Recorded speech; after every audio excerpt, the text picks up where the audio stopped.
अस्सलाम वालेकुम मेरे सादा से पाकिस्तानियों। मेरा नाम रेहान तारिक है और आप मेरा यूट्यूब चैनल और फेसबुक पेज देख रहे हैं। आज से एक दो रोज़ पहले तक जो लोग बड़े परेशान थे कि आसिफ अली जरदारी जो पाकिस्तान पीपल्स पार्टी के शरीक चेयरमैन हैं वो कुछ और बयान दे रहे हैं और बिलावल भुट्टो कुछ और बयान दे रहे हैं। शरीक chairman Pakistan People's Party Asif Ali Zardari साहब ये फरमाते हैं कि इंतखाबात फरवरी में होंगे, हल्का बंदियों के तहत होने चाहिए, इलेक्शन कमीशन ऑफ पाकिस्तान के मुताबिक होने चाहिए। और बिलावल साहब ये कह रहे थे कि पाकिस्तान पीपल्स पार्टी 90 रोज़ में इंतखाबात का मुतालबा करती है और यहाँ तक कह चुके थे कि आसिफ अली जरदारी साहब मेरे वालिद हैं और घर के अंदर मैं पाबंद हूँ कि उनके अहकामात मानूँ, लेकिन पॉलिटिकल डोमेन के अंदर मैं इंडिपेंडेंट हूँ और मेरी पार्टी जो है और उसके कारकुन जो है वो बड़े माने रखते हैं। और फिर ये स्टेटमेंट देख के मुझे बिलावल भुट्टो का पार्लियामान के फ्लोर पर दिया हुआ वो स्टेटमेंट भी याद आ गया, जिस स्टेटमेंट के अंदर उन्होंने ये कहा था कि मैं रिक्वेस्ट करता हूँ नवाज शरीफ साहब से और आसिफ अली जरदारी साहब से कि उन्होंने अपनी पॉलिटिकल इनिंग्स खेलनी है, लेकिन वो ऐसे फैसले करें कि आने वाले दौर में मेरी और मरीम नवाज साहिबा की जो सियासत है उसके ऊपर असर ना पड़े।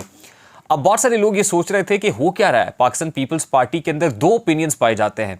तो उनकी इत्तला के लिए अर्ज है कि आज ही जिस वक्त ये तवक्को जाहिर की जा रही है कि सदर मुमलिकत डॉक्टर आरिफ अलवी इंतखाबात की तारीख देने जा रहे हैं, तो बिलावल भुट्टो साहब ने अपना स्टांस तब्दील करते हुए ये बयान दिया है कि इलेक्शन कमीशन ऑफ पाकिस्तान का इस्तेहकाक है वो इंतखाबात की तारीख दें।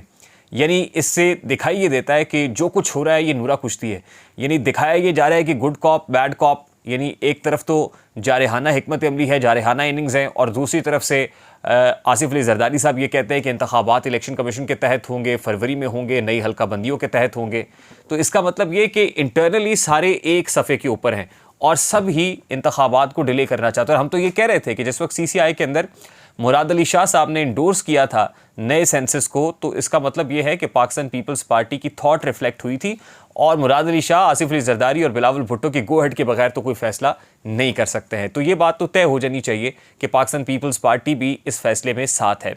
लेकिन दूसरी इंपॉर्टेंट चीज़ ये है कि जो फैसले इस वक्त पाकिस्तान में हो रहे हैं वो किसी और जगह पर लिखे जाते हैं, और कहाँ लिखे जाते हैं इसका अंदाज़ा आप इस अमर से लगाइए कि आज केयर टेकर वफाकी कैबिनेट के अंदर एक और मिनिस्टर को कलमदान सौंपा गया है और वो फवाद हसन फवाद हैं। फवाद हसन फवाद को वफाकी वज़ीर बराए निजकारी लगाए जाने का फैसला हुआ है। और फवाद हसन फवाद को कौन नहीं जानता, ये वही फवाद हसन फवाद है जो PTI दौर में 17 माह की कैद भुगत चुके हैं। ये फवाद हसन फवाद साबिक वज़ीर आज़म नवाज शरीफ के प्रिंसिपल सेक्रेटरी रहे हैं। ये साबिक वज़ीर आज़म शाहिद खान अब्बासी के भी प्रिंसिपल सेक्रेटरी रहे हैं। ज़ाहिर है तसलसल था, जिस वक्त डिस्क्वालीफाई हो गए थे नवाज शरीफ साहब तो शाहिद खान अब्बासी साहब पाकिस्तान मुस्लिम लीग नून से वज़ीर आज़म जो है मुंतखब हुए थे और उनके साथ भी इन्होंने खिदमात सर अंजाम दी थी। ये पंजाब के फील्ड में शहबाज शरीफ साहब के साथ भी खिदमात सर अंजाम दे चुके हैं। यानी पाकिस्तान मुस्लिम लीग नून के साथ बड़ा क्लोजली इन्होंने काम किया है। इस पर कोई दो राय नहीं है कि इंतहाई काबिल अफसर हैं, इंतहाई मेहनती अफसर हैं, इंतहाई कॉम्पिटेंट भी हैं। लेकिन ये भी जहन में रखना चाहिए कि जिस वक्त नवाज शरीफ साहब डिस्क्वालीफाई हुए थे तो एक डॉन लीक्स का इशू था, और डॉन लीक्स वाले मामले में जिस वक्त और बहुत से लोग थे, तारिक फातमी जैसे लोग थे, जिस वक्त ख़ुद मरीम नवाज साहिबा जिनको अंकल कहती हैं, परवेज़ रशीद साहब, वो उस वक्त वफाकी वज़ीर इत्तलात थे और उनके ऊपर नज़ला गिरा था। उस वक्त प्रिंसिपल सेक्रेटरी फवाद हसन फवादी थे और शायद यही वजह है कि उस सारी टीम को कहीं ना कहीं रगड़ा लगा था। उसके बाद फवाद हसन फवाद जो हैं उनको भी 17 माह की कैद ऐसे ही नहीं काटना पड़ी थी, बल्कि वो भी विक्टिमाइजेशन का ही एक शाखसाना था, और उसके बाद इनको क्लीन चिट भी नैब ही से मिल गई। खैर, अब उस फवाद हसन फवाद को जब क्लीन चिट मिल गई तो अब उनको केयर टेकर कैबिनेट के अंदर हिस्सा दे दिया गया और इंतहाई इंपॉर्टेंट मिनिस्ट्री का कलमदान सौंपा जा रहा है। निजकारी यानी प्राइवेटाइजेशन बड़ा इंपॉर्टेंट मामला है जो इस केयर टेकर हुकूमत ने करना है, और उसके लिए ही जो पाकिस्तान मुस्लिम लीग नून लेड कोलिशन गवर्नमेंट है वो केयर टेकर हुकूमत के इख्तियारात को बढ़ा कर गई थी।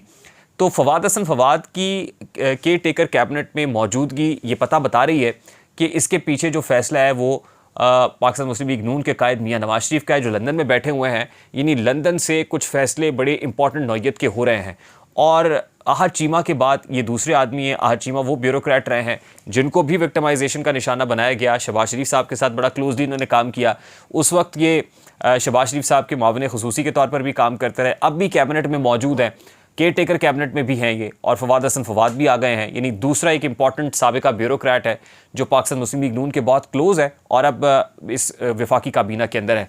तो इसका मतलब ये कि पाकिस्तान मुस्लिम लीग नून की जो कॉम्पोजिशन है इस केयर टेकर कैबिनेट में, उसमें हिस्सा उनका ज़्यादा नज़र आ रहा है।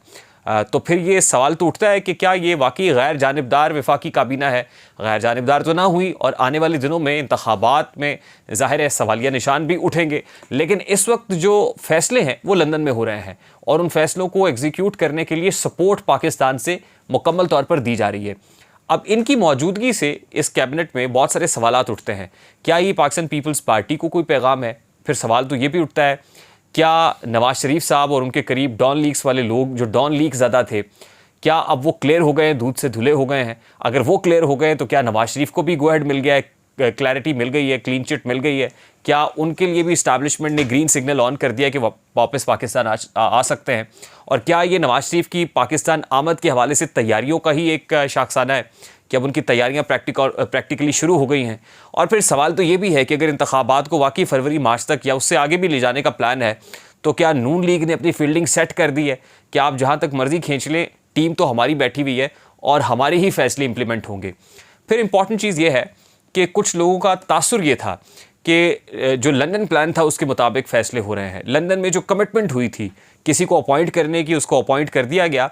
अब जिसको अपॉइंट किया हुआ है, अब वो कर्ज चुकाने के लिए मियाँ साहब की वापस पाकिस्तान एंट्री और फिर उनकी वजारत उज़्मा तक का जो रास्ता है उसको साफ़ करने के लिए भरपूर एआनत कर रहा है। तो ऐसे बहुत सारे सवालात उठ रहे हैं।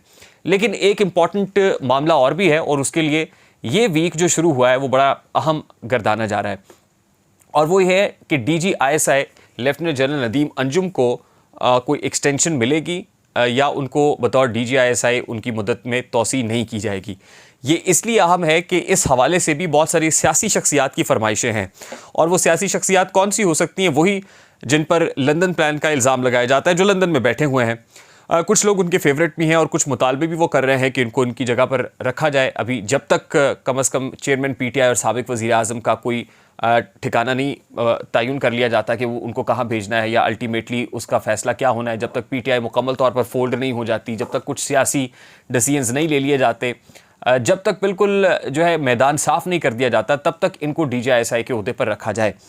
तो अब सवाल ये है कि क्या इनको एक्सटेंशन देनी है, मतलब वो कलील मुद्दत के लिए या कसीर मुद्दत के लिए, या फिर इनकी जगह किसी और को अपॉइंट करना है? क्योंकि ज़रा ये बता रहे हैं कि 6 मेजर जनरल्स हैं जिनको लेफ्टिनेंट जनरल के ओहदे पर जो है प्रमोशन दी जानी है।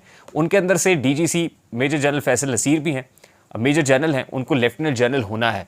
और अगर DGC हैं तो ज़ाहिर है एलिवेट होकर उनको DGISI बनना है, बिल्कुल उसी तरह जैसे जनरल फैज़ हमीद DGC थे, उसके बाद DGISI बने थे।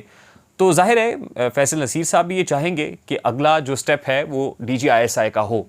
तो अब ये मामला बड़े ही खुश उसलूबी से इसको टैकल करना पड़ेगा, बड़ा टेक्निकली टैकल करना पड़ेगा, और उस हवाले से भी ज़ाहिर है इस्टेब्लिशमेंट ने कोई ना कोई तोड़ निकाला होगा।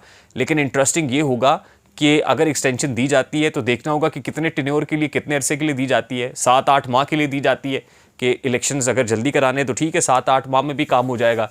लेकिन अगर जो है वो कोई लंबा प्लान है तो फिर ज़ाहिर है किसी और को इनकी जगह पे अपॉइंट करना पड़ेगा। तो ये सब फैसले बड़े क्रूशल हैं और बड़े कंक्लूसिव होंगे जो आने वाले दिनों में लिए जाएंगे। लेकिन इन फैसलों से एक चीज़ और कंफर्म भी हो जाएगी कि ये फैसले हो कहाँ से रहे हैं, और उसके बाद मुस्तकबिल का जो सियासी मंजरनामा है वो क्या होगा। अभी तक तो जो ग्राउंड रियलिटीज़ है वो यही बताती हैं कि इस सियासी मंजरनामे में पाकिस्तान मुस्लिम लीग नून डोमिनेट करती हुई नज़र आ रही है। मुझे रेहान तारिक को इजाज़त दीजिए, अपना बहुत सारा ख्याल रखिएगा।